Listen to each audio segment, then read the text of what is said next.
Hi everyone, it's Laura at Hyperstapmer. I'm very excited. I'm always excited when I finish a antique fairy journal, and this one is really beautiful. I've used a 50-year-old plate here, actually 50 plus, from my special little fairy book here, and this is the Poems and Pictures by Cecily Mary Barker. And this one here is the Mountain Ash Fairy, and she's super gorgeous. I love the fall colors, the berries in the tree. Look at her beautiful wings. It's just wonderful. So that is quite an old print. You can get these brand new, but I'm just thrilled to have an original vintage piece. It's not original, it's vintage. I have these vintage little beads down the side here and this spectacular vintage brooch that you can take off and wear if you like, but the leaves and the berries here reminded me of the cover. So this is pretty special. The book itself is fabulous. It is perfectly worn. I love the colors. It was a library book, Children's Story of Animals. But now it's the home to this gorgeous junk journal. And this book is from the 1930s, so 90 years old. Let me take you on the journey of the inside before I put it in my Etsy shop. I know people love the fairy journal, so you can hop over to hyperstapmer.etsy.com if you want to grab this one. The very first plate here is a beautiful one from the 1930s. It's a full color plate. Isn't that stunning? The little fairy in the boat here, and it says "To the Rescue." On the inside cover here, we've got the original library card. So in about the 40s or 50s, this went down to a library and then it was discarded. This on the flip side here is the Strayed Fairy story. And I forgot to mention that everything in here is real, authentic, antique and vintage ephemera, but it's also every single page and insert is fairy themed. Yes, I have that much fairy ephemera. This here is pretty cool. I pulled this off of this wedding dress that somebody gave me. It was in their family, and it's from the early 70s, so 50 years old. And I pulled gobs and gobs of lace from it. So this is a piece of the lace, and there's a fun cluster. I've got a fairy here flying a butterfly. I've got some of my pressed lavender here. It still smells really pretty. And then look at this wonderful little plate here. This is from the early 1900s, bedtime verse and Mother Goose rhymes. We've got the little fairy up here and all the little fairies down in the grass there by the mushrooms. It's absolutely wonderful. Here's another, I believe this one's from the 40s, Macy and the Fairies. So you see all the little fairies here flying around. That's adorable. And then we've got an elf here, and this is a vintage Hanky. It was never purchased. I got it brand new, even though it's very old. But yeah, that's goes in this little pocket here. I made this little flower out of vintage sewing pattern tissue. And this here is a nice little botanical piece. You can journal on the back, but it's called Hairy Fairy Bells, this flower. Isn't that amazing?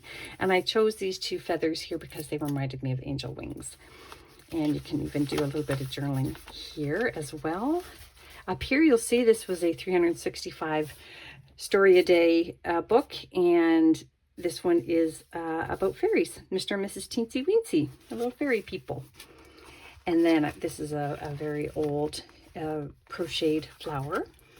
And then look at this beautiful plate from the 1920s. That is so beautiful. Look at the fairy here, and I believe that's Cinderella, and that would be the fairy godmother there. Isn't that lovely?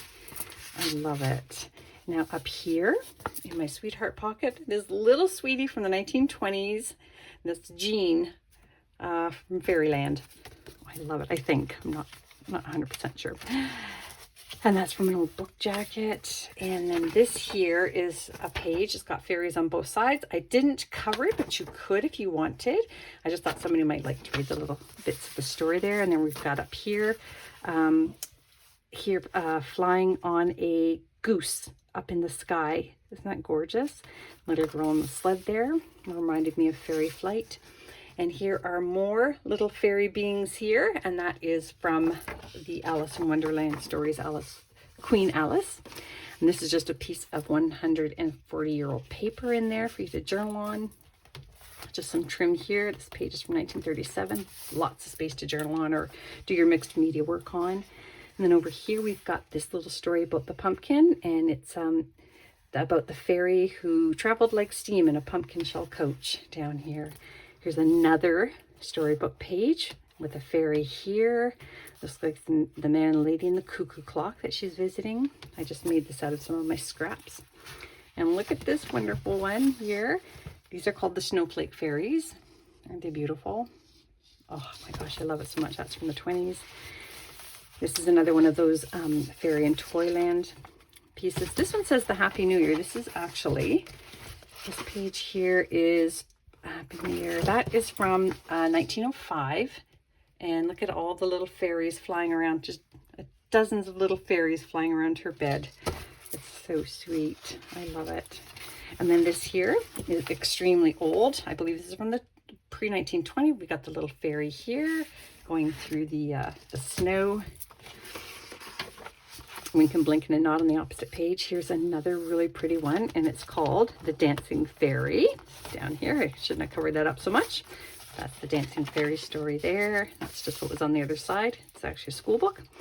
And this really pretty page here, the other part of the fairy bit was on the other side. And then we've got this little fella with an elf. I like to put elves in my fairy books, and when I can, a unicorn if I can find them. This is just a page of a book, but again, I thought this flower looked very pretty and very much like fairy wings as well. Another blank antique page. This is wonderful here from the 1930s. Look at all the fairies flying around this bed. They tend to like the little girls while they're falling asleep. And this is through fairy halls. And look at all these gorgeous fairies here. Full color, beautiful. This one's from the 50s, this version, this publication. And then I've just put in these vintage buttons because they're beautiful and fairies are beautiful, and the black matched that. Here's another wonderful, the Elves Farewell. We've got fairies and elves here all flying around this little girl in bed. Another theme there. And here we have a unicorn. So we've got elves, fairies, and unicorns. Isn't that great? They're hard to find, the unicorn ones. And then we've got a fairy up here as well. And then you'll see a little fill in the blanks fairy story here. And this is just some trim that I wanted to add that I got from an artisan. And here's another page from through fairy halls. Look at all these fairies out in the forest. I love these flowers here with the fairy faces in them. They're so cool. This is another pressed flower. That's actually an antique pressed flower. And it actually reminded me of the flowers on the cover, so I included that one. Here's a vintage song, and this has got the first good fairy said, and I believe this is Sleeping Beauty. And here is another book here. This is actually from the 1800s. The Little Fairy and the Lop-Eared Rabbit. Isn't that wonderful? And this plate is spectacular. This is from the 1920s, and it's we've got the elf in the forest with the bunnies. Isn't that lovely? I love it. Here's some vintage crochet, and then this came out of a 1930s book, The Song of the Fairies. You can journal on the back of that one. Here is a 1915 Jill's No Sport, and that one is a girl ballerina dressed up like a fairy. You can see the little fairy wings in the back of her costume there. This is the actual the spine of this book, but because it was a library book, it was repaired with this, and they covered up the spine, so I was able to peel it from there and save it and use it as a belly band. And then that's through fairy halls there, more journaling spots there for you. And here we have another fairy story down here. Look at this beautiful illustration, just gorgeous. At twilight, journal here and here. And I've even made this open here so you can tuck your own treasures into there. And that brings us to the back. And I love the original pocket here from the public library. I hope you love it as much as I loved making it. This is really, really special. And whoever purchases, thank you. And you lucky duck. Hope you'll subscribe and come back soon. Bye for now.